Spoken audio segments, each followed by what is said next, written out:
Hello everyone and welcome to the very first episode of Happiful, Finding What Works. I am so pleased to have you here and I can't wait for us to get started. So this episode is going to be a bit of an introduction to the brand behind the podcast itself, and to myself, your host. To start with, let me share a bit more about the brand behind the podcast, Happiful.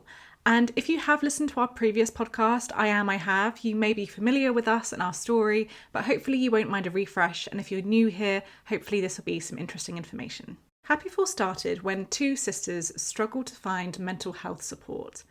They were looking for help, but they didn't want to go down the conventional route of their doctors and being referred to a counsellor. This was back in the early 2000s when really that was the only option available to them. So they decided to make a change and create something new where you could find private counsellors by typing in your postcode to a website. This idea became Counselling Directory, which launched in 2005, a website where you can learn more about counsellors and the way they work before getting in touch and before arranging that first meeting. This quite quickly expanded into more directories, including Nutritionist Resource, Therapy Directory, Hypnotherapy Directory, and Life Coach Directory. And the reason for this expansion was that the two sisters realised wellness is a really multifaceted thing. There are so many aspects to what makes us feel well, and there are many different professionals out there that can help us get there. In 2017, we created Happiful magazine, which is a lifestyle magazine dedicated to better mental health. This contains stigma-smashing articles, expert insights, and a lot of really great self-help advice. Alongside the directories, we now have happiful.com, which is your one-stop shop for all things mental health and wellness. You can use our search tool there to find professionals across all of our directories. There are free articles to read here as well. You can sign up to our weekly newsletter and also subscribe, of course, to our brilliant magazine. Our mission from day one with all of this has been to help to create a healthier, happier, and more sustainable society. And we do this by connecting people to what they need, whether that's professional support or self-help. Okay, so how does this podcast fit into all of that? Well, having been in the industry for a while, we know how murky the world of wellness can be, with lots of different information about what's the right thing to do, what's the wrong thing to do. It can be kind of tough to navigate. We also know how unique everyone is,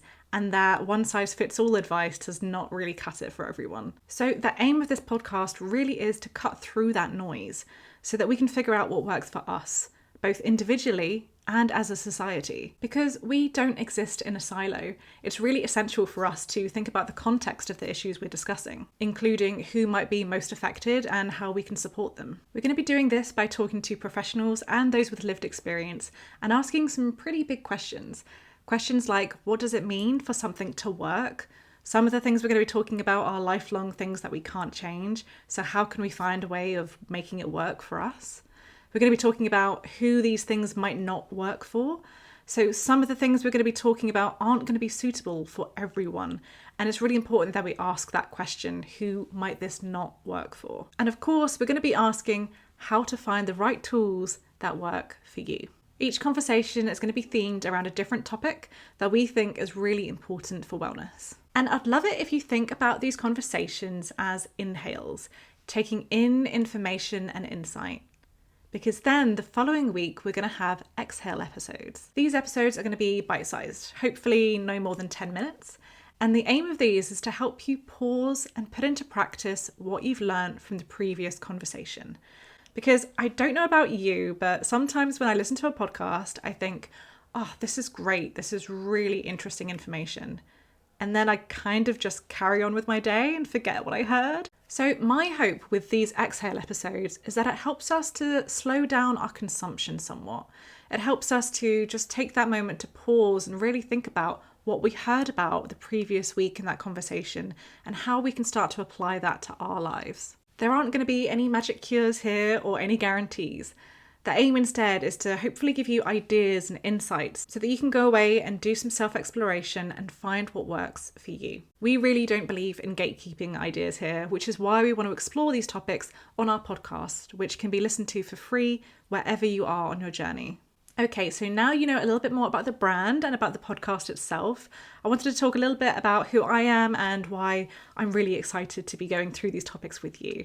So I've been working for Happiful for just over 10 years now, and I came to the job with my own experience of poor mental health, knowing that I had something to contribute to this space and I had some opinions and things I wanted to share. In my teens, I struggled with low self-worth, and that manifested for me in the form of an eating disorder, self-harm, and depression.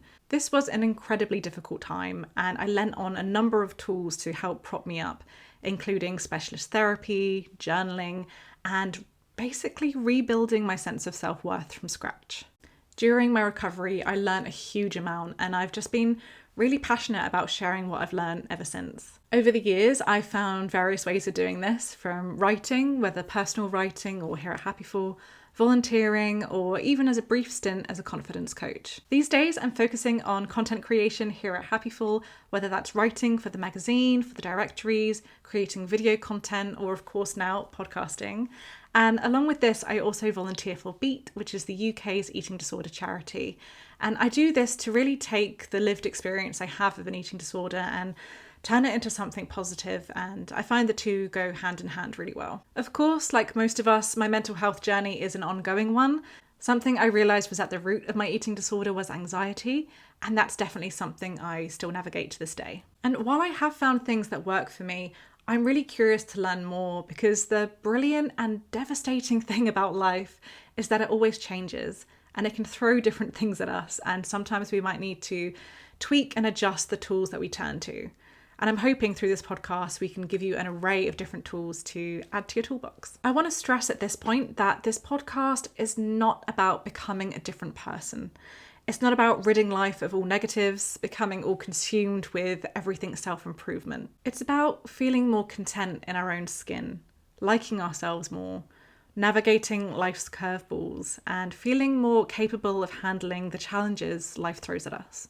It's about looking past the obvious and exploring different tools that are available to us. That's something I've learned in my decade of working for Happiful. There are so many tools and techniques out there. Sometimes we just have to broaden our perspective. It's about recognizing our differences and stepping away from societal expectations that you're X, therefore you should be Y. It's also about understanding the bigger picture. What needs to change in our culture? What's stopping us from feeling well? We can do a lot of work on ourselves, but we have to consider the backdrop we're doing it against. We have to recognise what's out of our control and how we can cope with that. In the time I've worked at Happiful, I've learned a lot about all of these different things.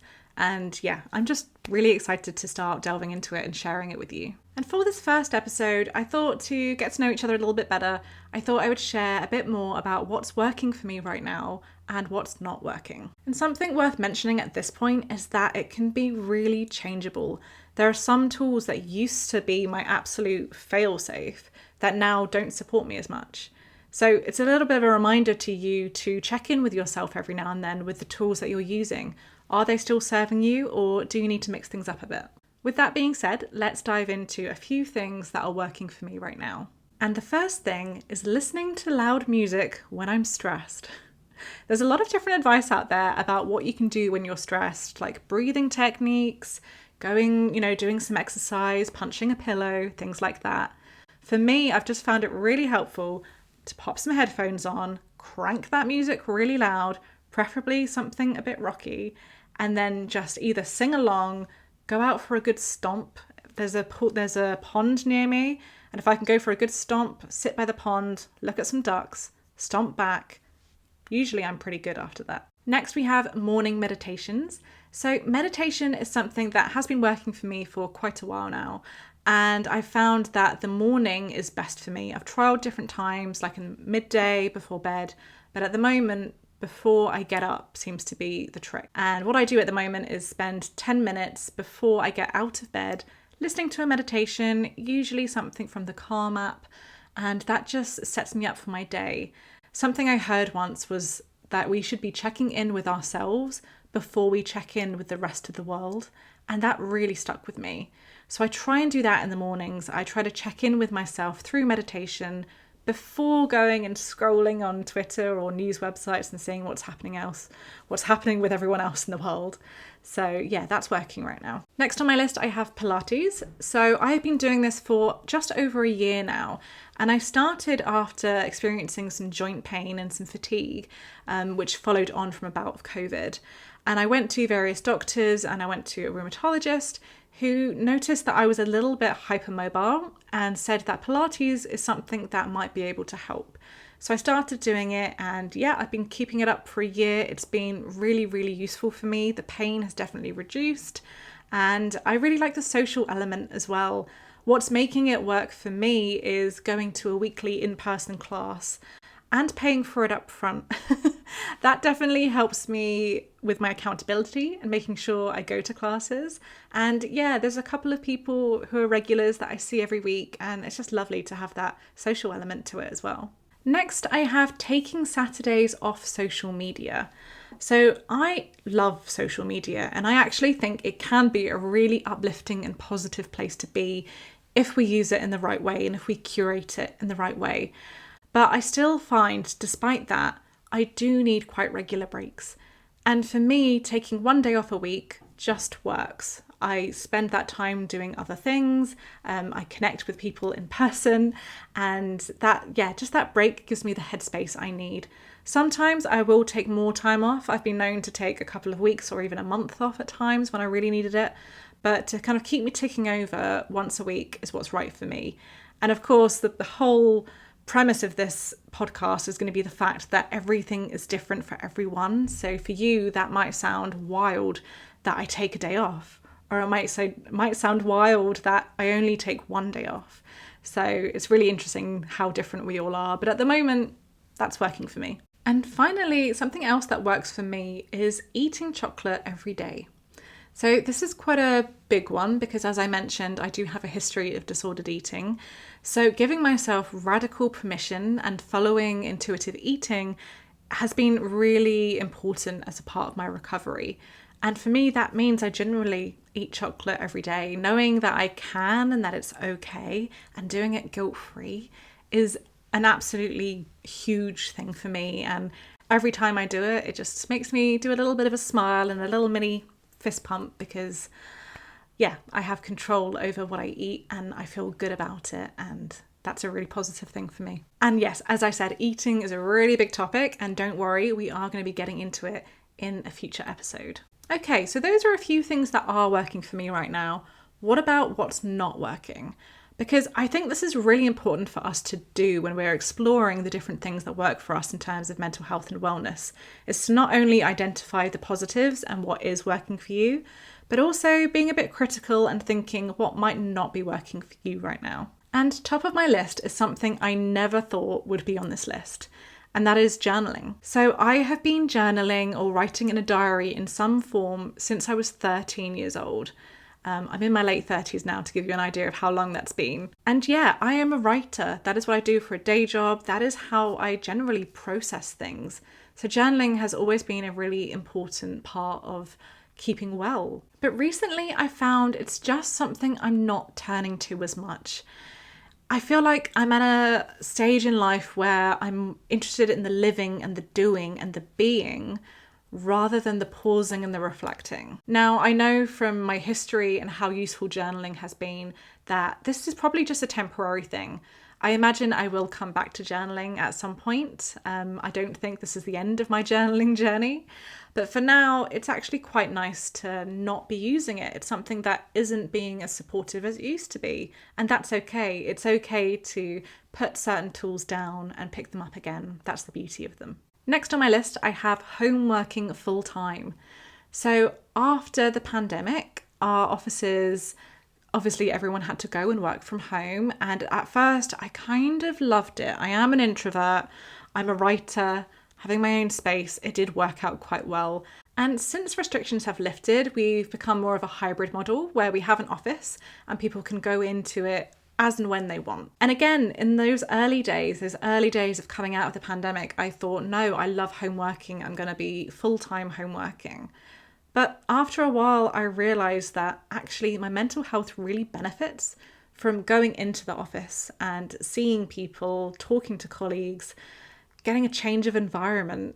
And since then, I've been going in pretty much once a week, if not twice a week. And it's just really working for me. So I guess this is a reminder to challenge yourself and maybe your preconceived notions of what may be right for you and what may not. Don't be afraid to experiment and explore different options because you never know what might happen. Next on my list of things that aren't working for me right now is alcohol. And this is definitely one that's in a state of flux, but I've realised recently that I really don't enjoy having more than 1 or 2 drinks on an occasion.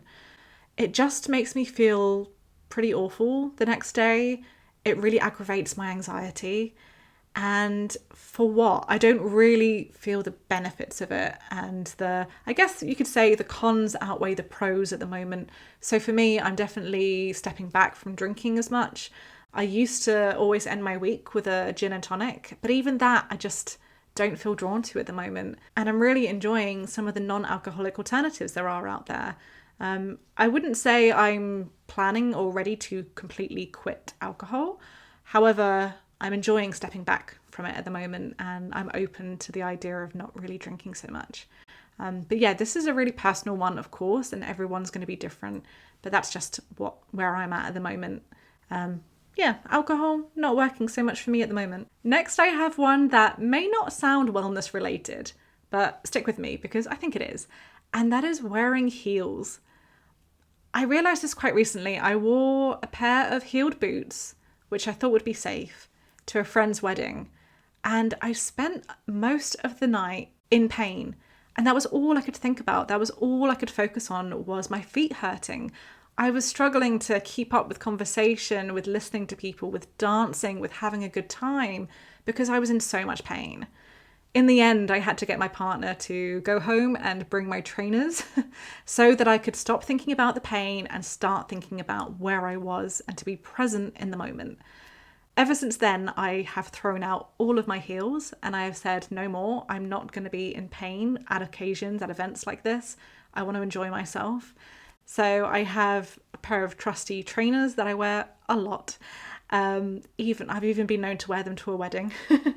And some flat, slightly tiny little heeled boots, which are bearable, are comfortable. But yeah, I just realised life's too short to be in pain. And I think that is a part of wellness, to realise something is distracting you from the present moment and it's something you can quite easily change.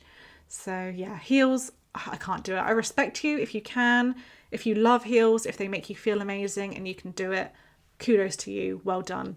I'm just not there at the moment. And then the final thing I have on my list of things that aren't working for me right now are work-related podcasts. So I used to absolutely devour any podcast that was related to career, to running your own business, especially when I had my coaching business. That was all I could listen to. I loved it. But since letting go of that business and just recognizing a need for more of a work-life balance, I've really pulled away from that kind of content.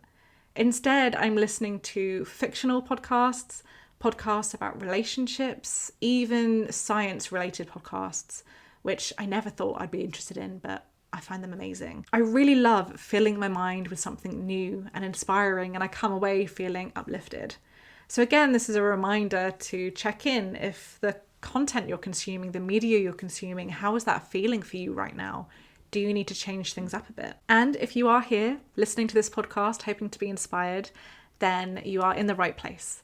So let's talk a little bit more about what you can expect from season 1. In season 1, we're going to be looking at the following topics: resilience, friendship, relaxation, and eating. We're also going to be ending the season with a roundtable conversation with Happiful employees, where we're going to be sharing a bit more about what we've learned about what works for us since working at Happiful. I'm really excited to be navigating these topics in a slow and mindful way, where we can hopefully really get into these topics deep and we can understand what works for us when it comes to them. If you found us through our previous podcast, I Have, I really hope you stick with us as we navigate this new territory together. I know our previous host, Lucy Donahue, created something magical with that podcast, and let's just say she's left some very big shoes to fill. But I'm hoping I can do that, and I'm hoping you'll join us as we continue this new journey. And if you're listening to this for the very first time, I want to say welcome. I'm so pleased you're here. We're going to be kicking the series off with a conversation on resilience next week, so make sure you subscribe wherever you get your podcasts. I'd also encourage you to head to happiful.com and scroll down to the bottom so that you can join our newsletter. This is where we'll be sharing more information about upcoming episodes. And there we have it. I really hope this first episode has got you as excited as I am about the upcoming series. We'll be back next week and I can't wait to chat then.